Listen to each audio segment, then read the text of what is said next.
Hello guys, आज मैं लेके आई हूँ सबॉर्डिनेट डॉटिंग मांगा का चैप्टर 34। आई होप आप सभी को ये वीडियो पसंद आए। चैप्टर के स्टार्टिंग में चाओ अपने मन में कह रहा था, मैं शाओ किंग का बहुत ज़्यादा ही ग्रेटफुल हूँ क्योंकि पास्ट लाइफ में शाओजू की जान बचाने के लिए शाओ किंग ने अपनी जान खतरे में डाली थी। मैं इस लाइफ में उसकी मैं हेल्प करना चाहूँगा ताकि वो उस तरीके से ना मर पाए। मैं अपने रवो को पहले अच्छे से नहीं रख पाया था, इस बार मैं शाओजू को काफ़ी अच्छे से रखूँगा। जी कहता है, मुझे भी शाओ किंग पर कोई भी डाउट नहीं था, वो काफ़ी ज़्यादा ही अच्छा बच्चा है। मुझे याद है मुझे और मेरी मदर को वो एक रेगिस्तान में मिला था, तब मैं 8 सालों का था और वो 1 साल या उससे थोड़ा सा ज़्यादा बड़ा हो सकता है। उस वक्त वो रेगिस्तान में घूम रहा था, वो प्यास से मर रहा था। तुम्हें पता है वो उस वक्त क्या कर रहा था? चाओ कहता है, क्या वो रेन डांस कर रहा था? जी कहता है, नहीं ऐसा नहीं है, वो अपनी ईगल फॉर्म में आ गया था और वो एक कैक्टस पर अपनी चोंच मार रहा था ताकि उस कैक्टस में से कोई पानी की बूंद निकल आए।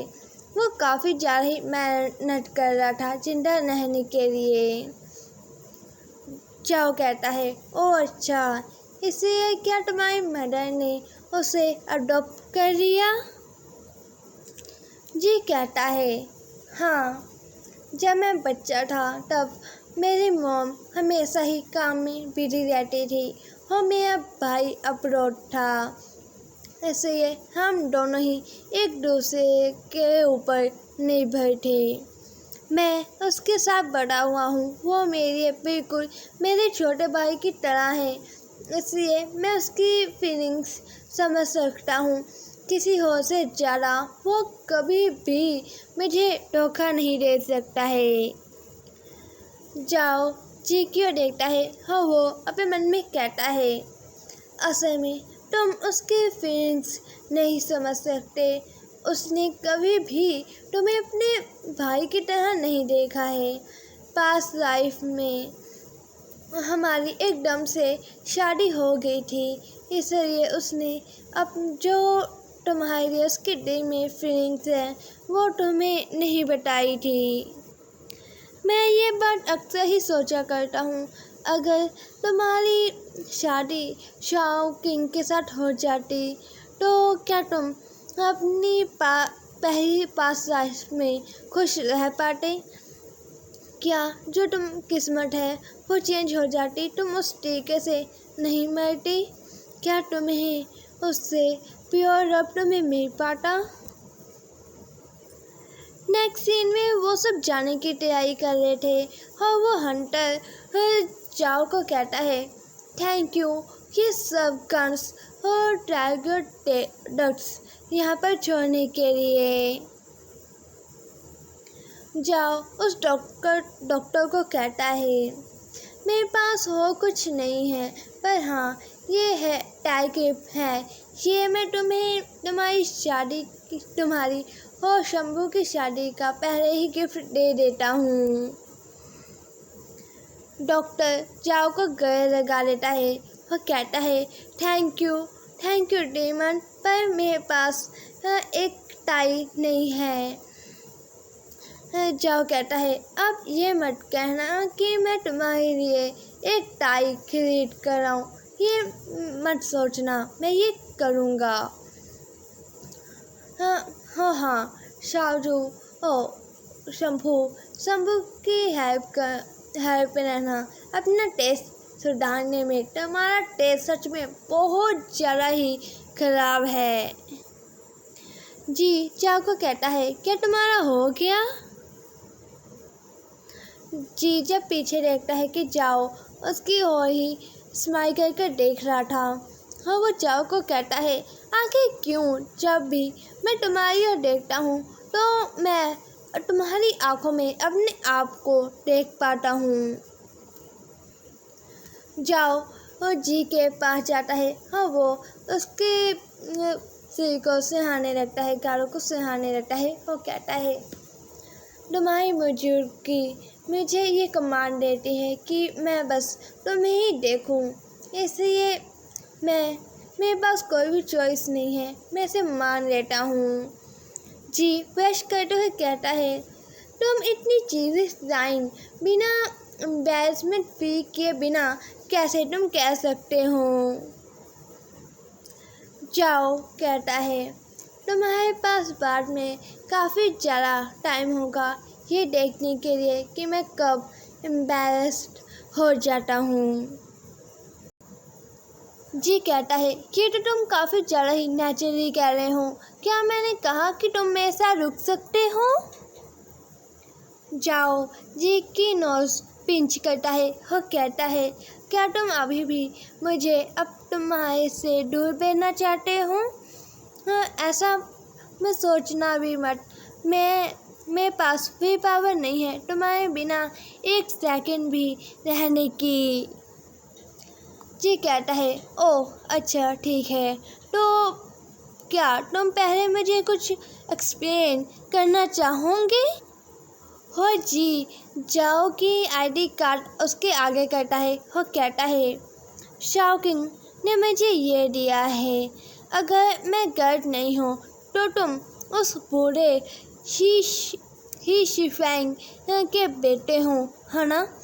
तो मैं तुम्हें क्या बुलाऊँ, डीमन या फिर ही जाओ।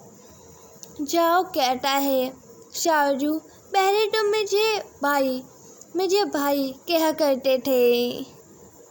और हमें बताया जाता है कि इस असल में स्नोई माउंटेन से मिलने से पहले पास लाइफ में स्नोई माउंटेन से मिलने से पहले जाओ और जी पहले ही मिल चुके थे, वो उनकी फर्स्ट मीटिंग नहीं थी।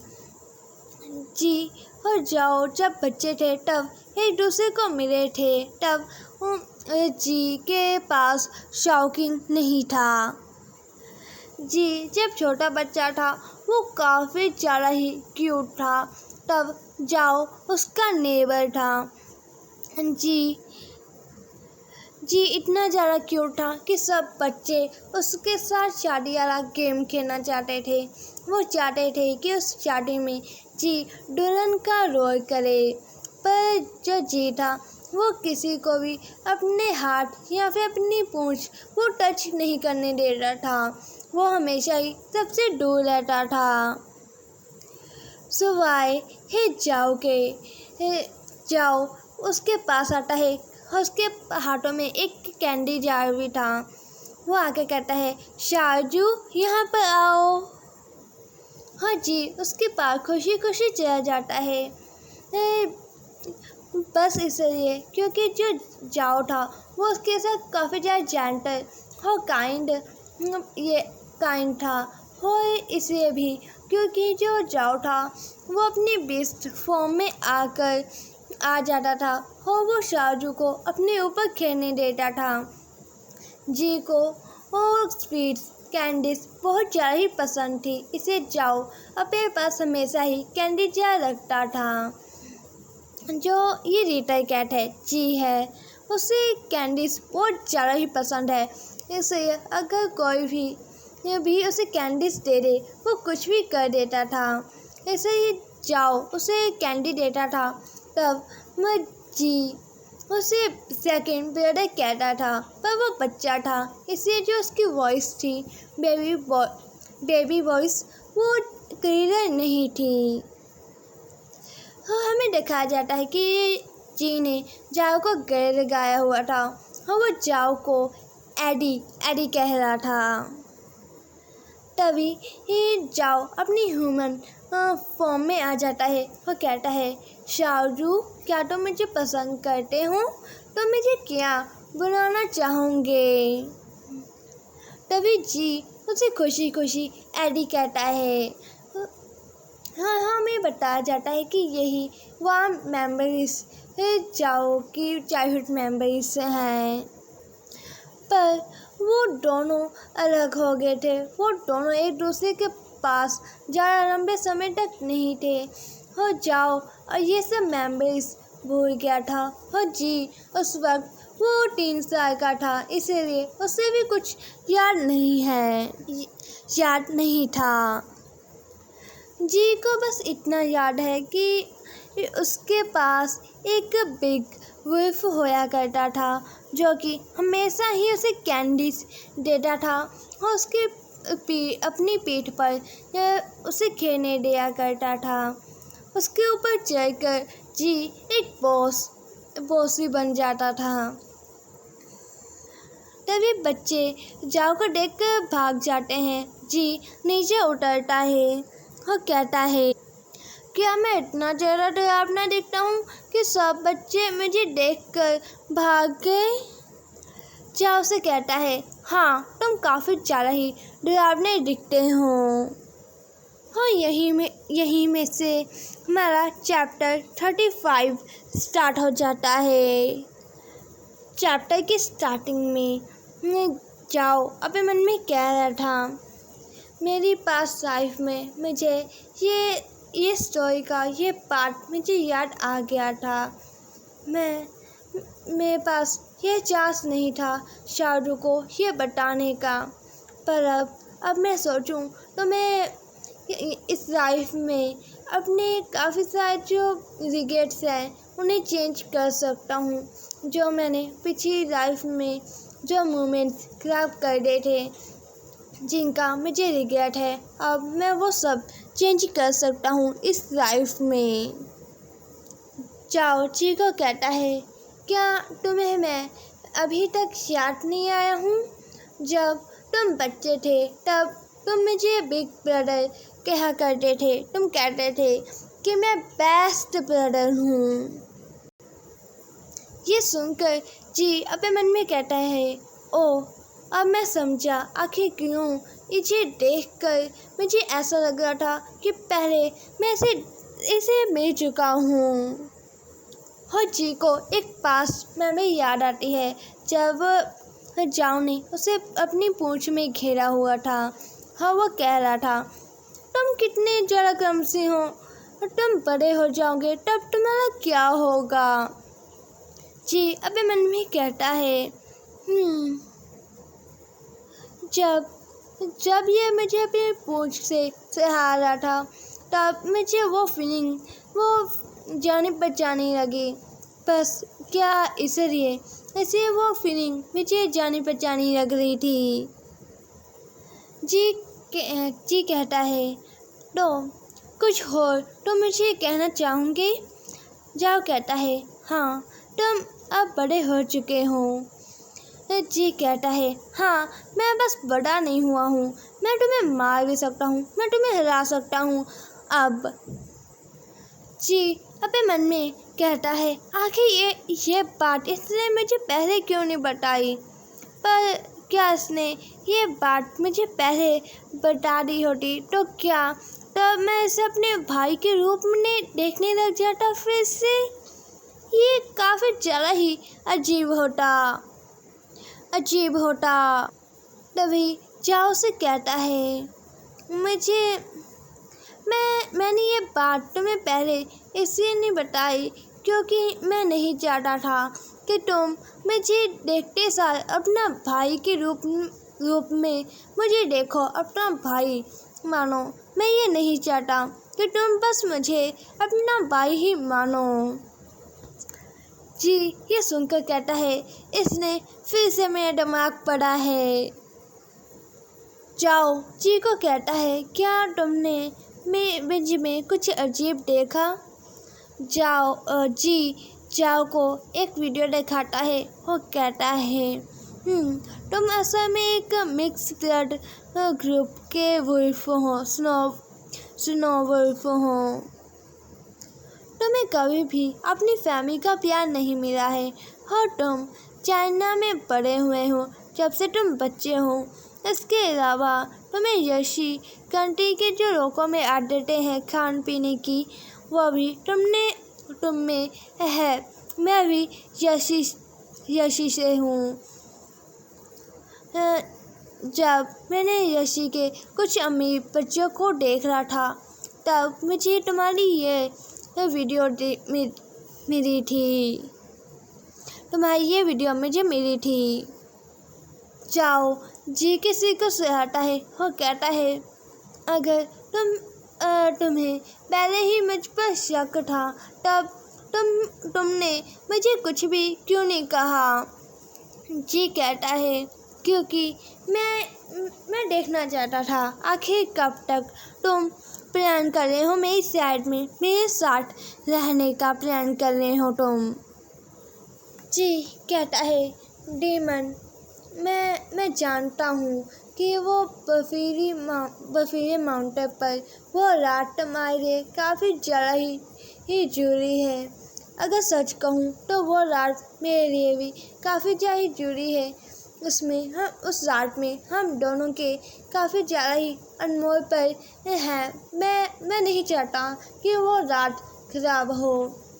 अगर तुम ये प्लान कर रहे थे कि तुम मुझे छोड़कर सेफ जगह पर छोड़कर तुम चले जाओगे, तब वो रात बस एक पिक्चर बन जाती, वो एक पल रह जाता हम दोनों के बीच में।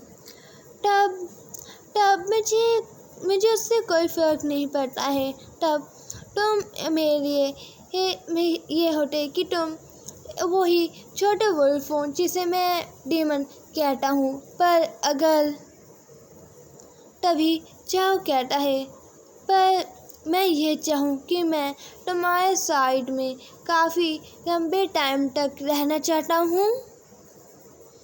जी कहता है, ठीक है, तो ऑनेस्टली मैं अब तुम पर ट्रस्ट कर रहा हूँ। अगर तुमने मुझे फिर से झूठ बोला तो मैं तुम्हें छोड़ूंगा नहीं।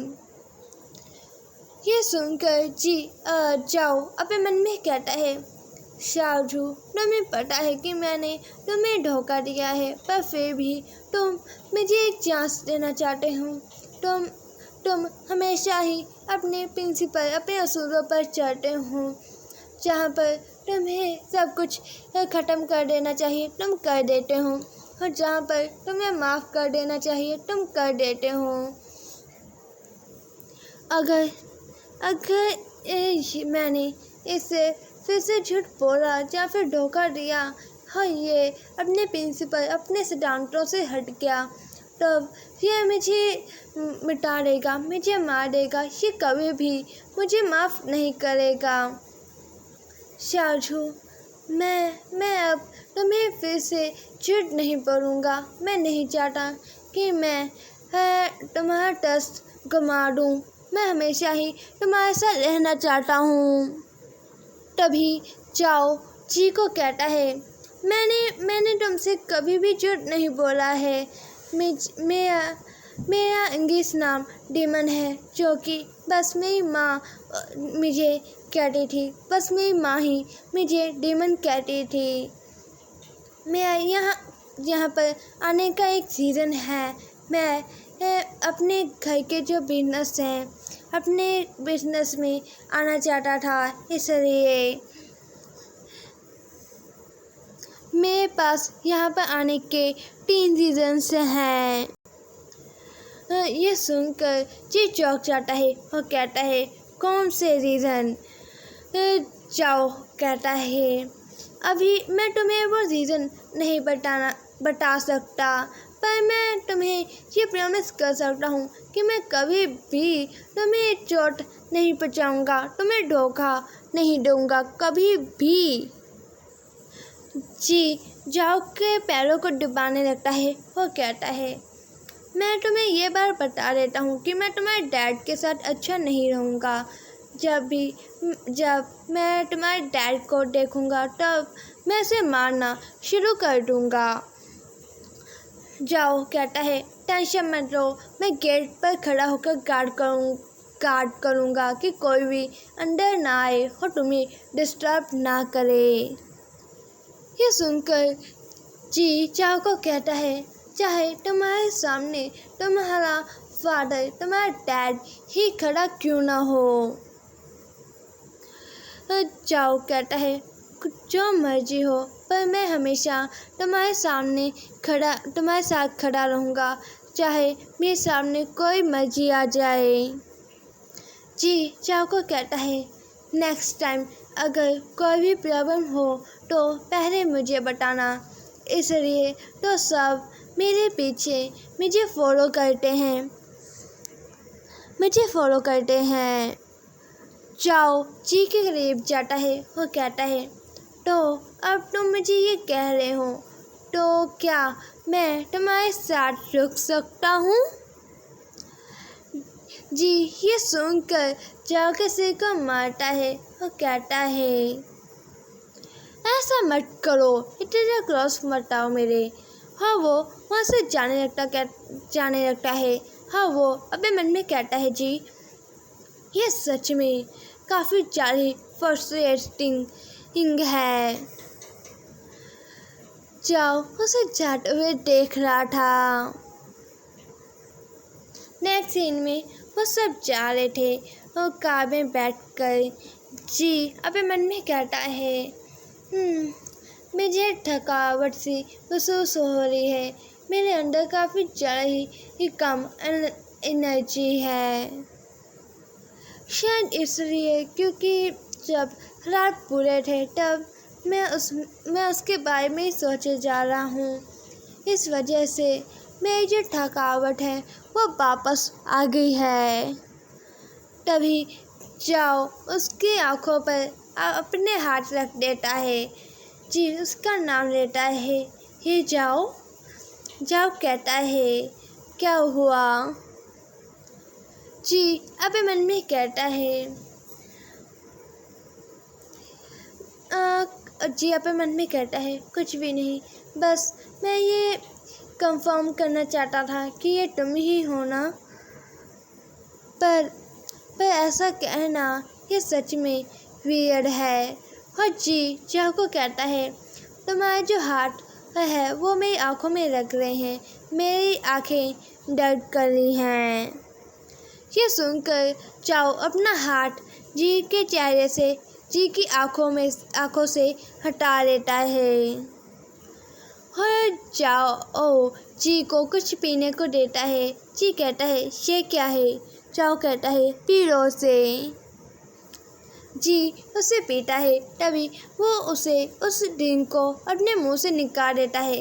वो कहता है, याक, क्या आखिर ये है क्या तुमने जहर डाला है। जाओ कहता है, इसमें बड़ा मेडिसिन वाला पानी है।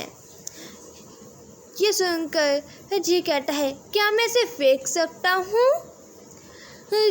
जाओ कहता है, बेवकूफ़, इसमें कॉफ़ी बीन्स हैं इस बोतल में, इसे पी लो, इससे तुम्हें अच्छा लगेगा। हो जाओ शुरू। जी जाओ को कहता है, आखिर तुम ऐसा कैसे कर सकते हो, इसे पीना सच में काफ़ी ज़्यादा ही बेकार है। क्या ये सच में बस कॉफ़ी ही है। क्या तुम मुझे गुस्सा दिलाना चाहते हो। तभी जाओ उसके चेहरे के करीब आ जाता है। वो कहता है, तुम थोड़े से गर्म हो, क्या तुम्हें फिर से बुखार आ रहा है। तुम में से ऐसी स्मेल आ रही है जैसे कि तुम थोड़े से ड्रंक हो। जी कहता है, जब मैं बेस पर वापस जाऊंगा तब मैं शूटिंग करना चाहूँगा। जाओ कहता है, अगर तुम शूटिंग करना नहीं चाहते तो मैं तुम्हारी हेल्प कर दूँगा। और यहीं पर हमारा चैप्टर एंड हो जाता है।